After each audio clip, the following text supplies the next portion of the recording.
男嘉宾李先生30岁，来自辽宁，餐馆经理；女嘉宾赵女士27岁，新疆待业。来，有请两位，有请。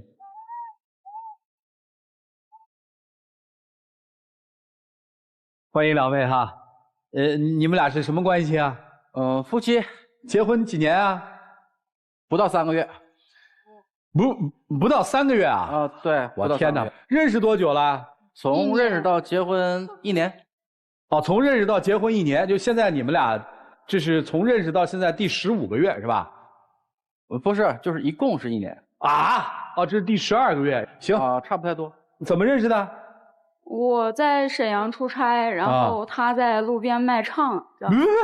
你不是餐厅经理，你在路边卖什么唱啊你？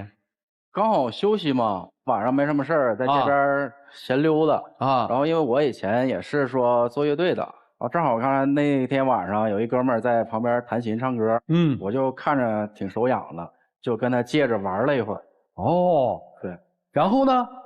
然后就我个人就是也有一个梦想，然后也是比较喜欢音乐，然后就互留了微信号码，然后慢慢就接触了。你主动搭讪一个街头的流浪歌手，是这意思吗？算是吧。哦，那个时候你不知道他是餐厅经理是吧？我不知道。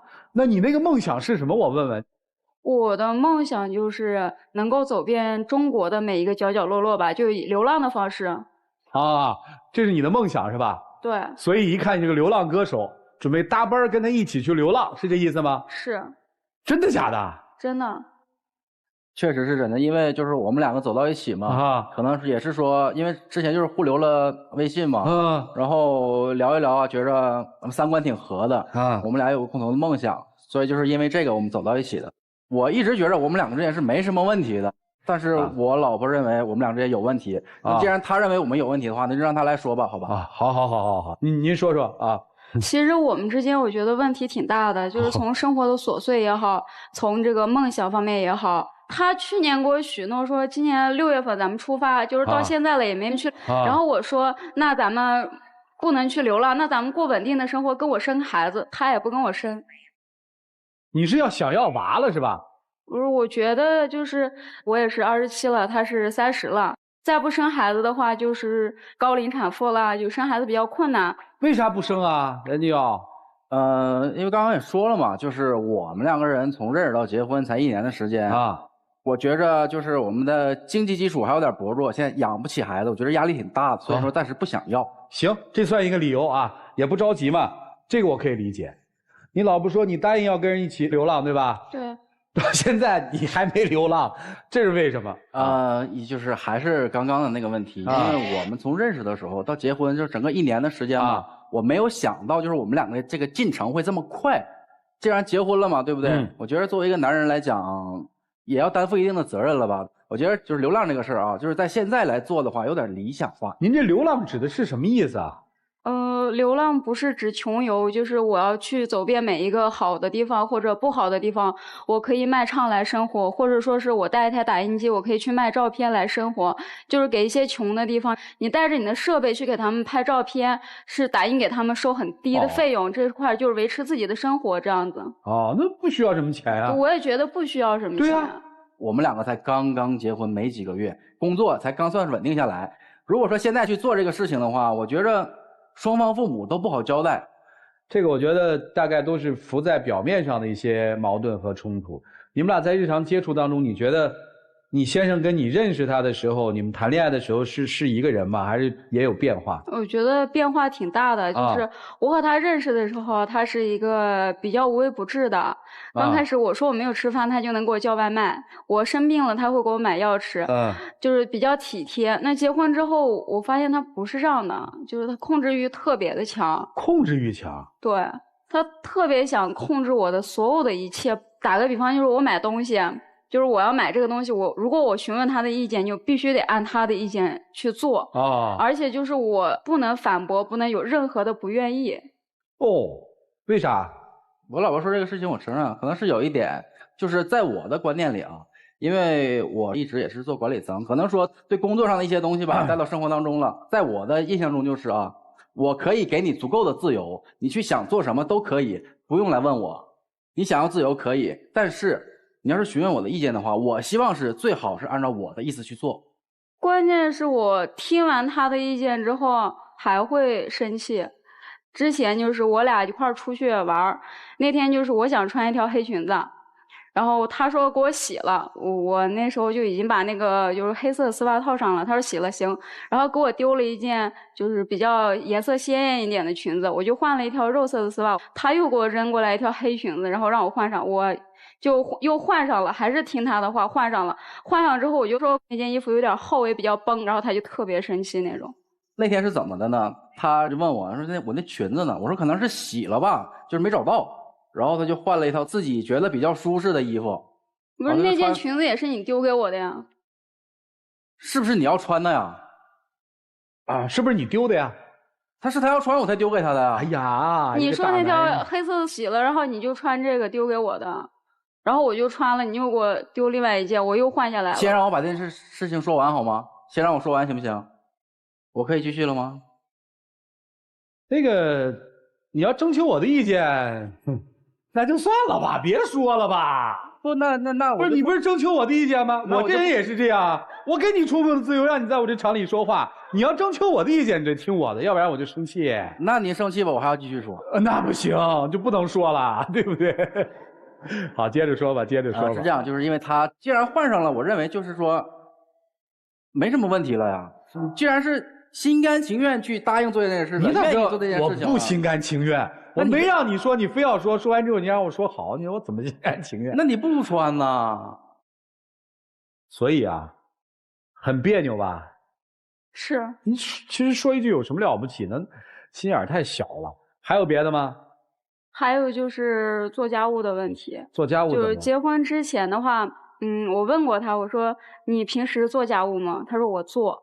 然后结婚没办法，结婚之后，家里的家务基本是90%是我个人承担。这么长时间来，他就主动做过一次家务。是我可能不会主动去做，但是每一次他要求我去做，他指使我去做的，我都是马上就做好了。你是马上去做吗？你是拖延。你去打吃鸡打一把行，你说这把死了就去，然后又开第二把，然后拖到我去帮你做完了。我没有说不去做，可能说你等一会儿，我真把手头事弄完了我就去了，但是为什么你不等呢？你就等不及就自己去做了呢？那你游戏为什么要开第二局呢？这我没法解释，我觉着思维方式的问题。其实婚后的生活都有这种磕磕碰碰，就女生会觉得男生有变化了，对吧？不像婚前。嫁给你之后他有变化吗？他怎么说呢？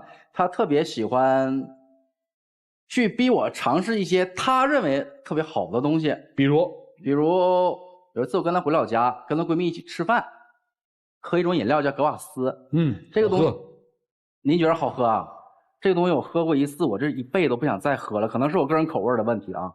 我就在那个外地喝过一次，喝了一口，我整瓶都扔了，当时感觉特别不好。然后就是那次去跟她回老家，去跟她闺蜜一起吃饭，她喜欢喝这个东西，然后上来之后一直告诉我你尝尝这个，味道挺好的。我说我不喝，我喝过，我这辈子都不想再喝这个东西了。说你尝尝尝尝。后来就是给她闺蜜都弄得不耐烦了，那人家不喝就别让人家喝了，非让人喝干什么呀？她觉得我强势，那反过来说她不一样吗？人家不想让你跟你分享一下人家喜欢的好东西嘛，就这意思。但是这个东西我尝试过了，我知道我接受不了。我已经明确的表示了，我接受不了。还有别的吗？也是就是关于这方面的问题啊。咱们大部分人喝的奶茶都是甜的，对吧？咸的呀。您还喝过咸的呢？奶茶当然是咸的了。您在哪儿喝的咸奶茶呀？我从来没喝过咸奶茶，奶茶就应该喝咸的呀。那您厉害了，我从小到大喝的都是甜的，也是跟他回老家就是他们那边的奶茶就是咸的。但是我觉着我就接受不了，他跟我说：“哎，你尝一口，尝一口，就尝一口。”我拿那勺崴了一口喝了，后来又有一次还是逼着我喝，说你喝多喝几次，喝习惯就好了。但我就是不喜欢喝呀。那你这个就别逼他了。你们俩谁说不要孩子的？我说的。快举起手来支持他，他这个决定做得太好了，太对了。为什么呀？我觉得现在生孩子挺好的，我们俩现在是有车有房没有贷款，就是经济的话还是比较好的，然后要一个孩子我觉得没有任何问题。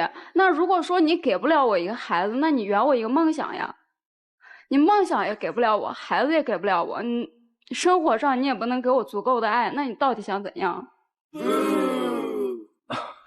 你看我真觉得我挺无奈的。孩子我刚才说了，明确的说了，对不对？暂时不想要，哪怕说缓个1年2年的，我们有一定的经济基础了再要。再说这个梦想这个问题，我也不是说就是完全把这个事情否定了，我不承认了，暂缓，只是暂缓。我觉得你就是在敷衍我，你就是在推脱。哎，你觉得你老婆这些想法有道理吗？比如说，人家觉得也27岁了，也想尽快的要一个孩子，你正面回应一下，这想法有错吗？没错，没错，想法是没错的啊，没错，我理解啊，也理解啊，我理解，但是我坚决不办。我没说坚决不办呢，我说缓个1年2年呢，对吧？好，我们还挺年轻的，对吧？40、50岁的高龄产妇有的是。对对对。当然我也没说是一定是要40、50岁再去生这个孩子啊。就是说缓个1年2年，我希望我的孩子生下来。所以你看，你所有的东西都陷入在了对一件事情正确与否，或者谁是谁非，你恰恰忽视了站在你对面的刚娶回家3个月的妻子，就是她的情绪到底是打哪儿来的呢？他为什么一定要坚持在梦想和孩子之间做一个选择呢？其实无外乎他是要不然我们俩一起精彩的去漂泊，要不然我们俩一起踏踏实实的过日子。他到底是哪种想法？你问过吗？没有，你仅限于说要不要生孩子，在这儿做一些辩论，是不是要去流浪，在这儿做一些所谓的讨论，其实没有意义。你应该更关注的是他，而不是在这个事情是对是错上。你听老师们的建议好不好？来，我们一起进比特问卷。李先生，刚才上来的时候就说，我觉得我们两个的婚姻没有问题啊，所以呢，你让他说。结果全场我都在听你说。他提出问题，我就给他解答呀。但是后半场全是你一个人在说，他一句话都没说过。这其实表现的是你们两个有时候在家里的一种相处模式。他说你强势，我觉得是的。我们都知道婚姻当中会遇到危机，7年之痒，中年危机。而事实上，婚姻当中的第一个危险期就是结婚以后的1年时间之内。为什么？第一，婚前所有的性格习惯表现起来都是抽象的，但是婚后它开始由一件件具体的事情构成了，这也是你们相处的时间过短导致的。不够了解对方。第二，你们对于婚姻的期待是不一致的。你其实骨子里面是一个很传统的男人，老爷们儿在家里说一不二，我要稳定的家庭生活，我要稳定的未来，我才能生孩子。但你老婆明显拥有一颗自由的灵魂，他以为自己找了一个流浪歌手可以陪他一起去流浪，实际上是一个扮演流浪歌手的餐厅经理。当你面对这个自由的灵魂的时候，你依然用着自己传统的规则来约束他，他就会异常的不舒服。比如说你刚才的那个理论啊，你要不别问我，你问我就得听我的。她是你老婆，不是你的下属。夫妻之间有一种沟通叫做讨论，可能都是废话，但这就是两口子过日子的一种方式。所以你一定要收敛一下自己的这种强势的状态和脾气，还有你自己所谓的规则。我想跟女生说，你今天来到节目现场的2个诉求，第一，让他陪你去流浪，不可能。我从头到尾都没有看到他任何一点想要去流浪的心，也许就是你们在相遇的那天，有那么一瞬间，他的心情被点燃了，说，哎呀，我可以跟你去做这件事情，但事实上，他就是一个在规则范围内行走的人。这是第一。第二，孩子这件事情，我倒是觉得可以缓一缓，不要纠结于是27岁还是28岁。你们夫妻磨合好了，然后再去生这个宝宝，明白了吗？祝你们幸福，谢谢。我先跟女生说吧，你刚刚说了一句话，说你要么给我一个梦想，要么给我一个孩子，我觉得这是不对的。首先第一个，梦想不是别人给你的，梦想是自己争取的。第二个，孩子也不是别人给你的，孩子是经过2个人的意愿，我们共同希望一个孩子诞生，他不是谁给谁的。我希望这2点你能够从自己的认知里面矫正过来。然后接下来的话呢，大部分是要跟男生说的。我问你一个问题，很简单，你老婆是不是情绪不好，是不开心？嗯，对。那你说这是不是一个问题？我觉得这不是什么大问题啊。是不是问题？是问题。是问题。那么这个问题作为老公是不是应该去解决它？是啊。我发现你是一个特别喜欢逻辑自洽的人。就我提出一个观点，然后我有一整套的逻辑，我可以说服自己，也试图拿这套东西来说服别人。你是觉得是我是对的，但是呢，听你在说话那个人觉得，哎，你怎么老跟我抬杠？所以呢，逻辑自洽导致于你经常会去跟人争辩对错。你在社会上，你大不了跟人杠嘛，没关系。问题出现在什么情况？问题出现在她是你老婆，老婆和你是亲密关系，你跟她一直讲逻辑，你跟她之间没有讲情感。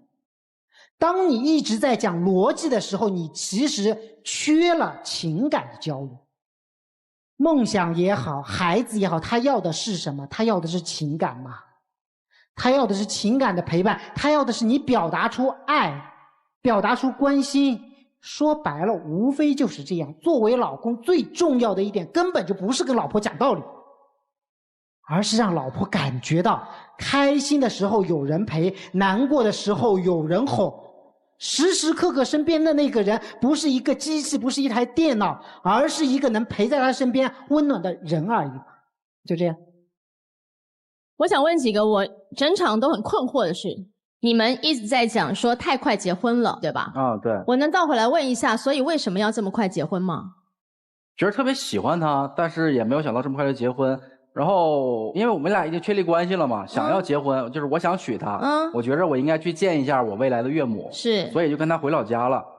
我父母觉着那我们也去见一下吧，就是2家人碰面以后也就是这样顺水推舟的就结婚了，对，一拍即合。那你为什么觉得非他不娶啊？就是因为我喜欢他，我们2个3观挺合的。你觉得他符合你的条件是吗？啊，对。外貌、脾气、个性目前都合是吧？你觉得没什么问题吗？没有。好，那我只有一个问题要问女孩，你是不是后悔结婚了？有一点。我也觉得。我觉得你那句话我印象也特别深刻，你说你要不给我梦想，要不给我孩子，要不然你想怎样？你知道其实我觉得当你说你要么给我孩子，要么给我梦想的时候，其实心底的潜台词是你觉得3个月已经觉得后悔结婚这件事儿了。所以对你来说，要不然你给我梦想，证明我嫁的是对的，我是为了追寻梦想嘛。要不然你就给我孩子，让我完成一个女人呢在这个年岁呢最好完成的任务。我听起来你的梦想跟孩子都不是那个意思，而是为了证明我没嫁错。因为很显然你在这个3个月的婚姻日子里面过得不开心，你不舒服，你觉得这个男人跟你想的不一样，你觉得他很大男人，他很强势，所以你一直扣分扣到最后，你没有办法说服自己说我为什么要这么冲动的嫁给他呢？于是你拿梦想跟孩子当背书，就是如果我们现在去流浪吧，或如果我们开始孕育一个孩子，我就能证明我没嫁错。其实这很可怕，你知道吗？其实这时候恰恰不该有孩子，你不能靠孩子跟梦想来转移焦点，忽略你们之间目前让你不快乐的问题。要不然孩子来了，问题会更多。开始流浪之后，你们肯定半路就分家了啦。梦想跟孩子都不是最根本的问题，先把男人搞对，好吗？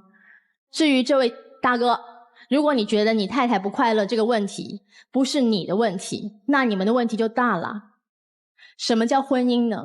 婚姻是我担待你的不快乐，我也分享你的快乐，你跟我变成我们，这才叫婚姻。如果你不好好的去解决他后悔的问题，那接下来你的麻烦跟问题就很大咯。加油啊！他刚才那句欢解的一下，他说我真的很喜欢他，但我没想到这么快。你知道这句话什么意思吗？他说我没有想到婚事来得这么快，你那么快就答应了他，或者说你更主动地促成了这场婚事。我这样解读你认为正确吗？我觉得正确。如果你是一个青春而热烈的人，你得找一个懂得欣赏你这种青春而热烈的男人。如果这个人不懂得欣赏你的青春和热烈，他就会把你理解为是不坚持。现在他就是这样。你在这场婚姻当中多么充满优越感。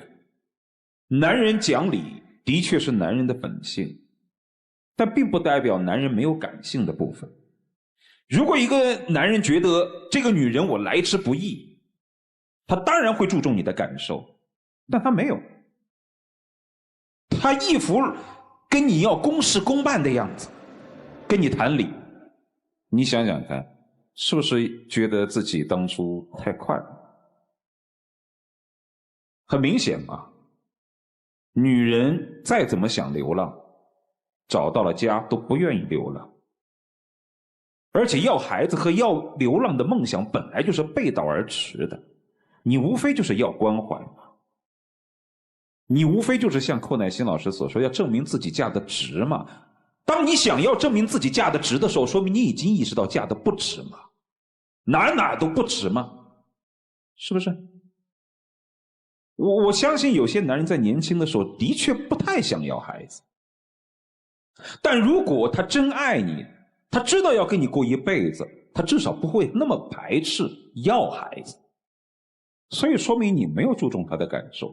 就像刚才陆琪说，你觉得他难受是个问题吗？你觉得这不是个事儿。难受谁不难受？我还无奈呢。我跟你结婚之后我还伤脑筋呢，一会儿提这个要求，一会儿提那个要求，你满脸的不屑，你知道吗？其实你根本没有流浪的心，你就是想正儿八经一心一意过日子。如果想要一心一意过日子，又觉得你真心喜欢他，那你就好好考虑一下他的心态，他的问题。你听明白了没有？谢了。就会怼着我，你看，到你们那儿怎么就不行了呢？就跟在家里欺负老婆是一个意思。就我们俩有很多对话，实际上面我就想看看你在家里面在这种状态下到底是个什么样子，挺充分的了。调整吧，结婚了需要疼老婆了，你就学会懂她就好了。行了，下面的时间你们自己来吧，一起进入真情60秒。我不知道我们以后怎么过，因为你变化太大了。我不知道我们结婚是不是过于仓促。我不知道你内心到底还爱不爱我。我从始至终是没有变的，我是爱你的，我也是想跟你过下去的。确实我是有一定的问题，这个问题呢我是既然认识到了，我呢以后就尽量改正，也希望咱们还能继续走下去吧。我真的是没有变的，我依然爱你。你能相信我吗？我不知道。我许你1年时间，1年以后我们生一个孩子好。谢谢2位，回吧。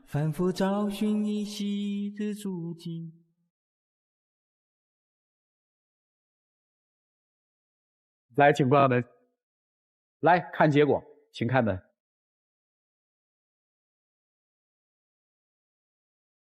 就在一起，谁让我们相遇？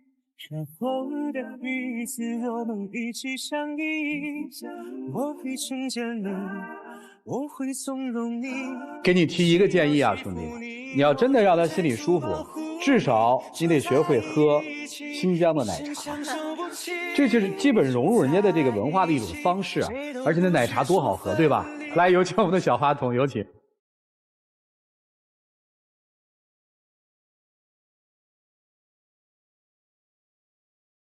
来见证他们的浪漫时刻，请见证。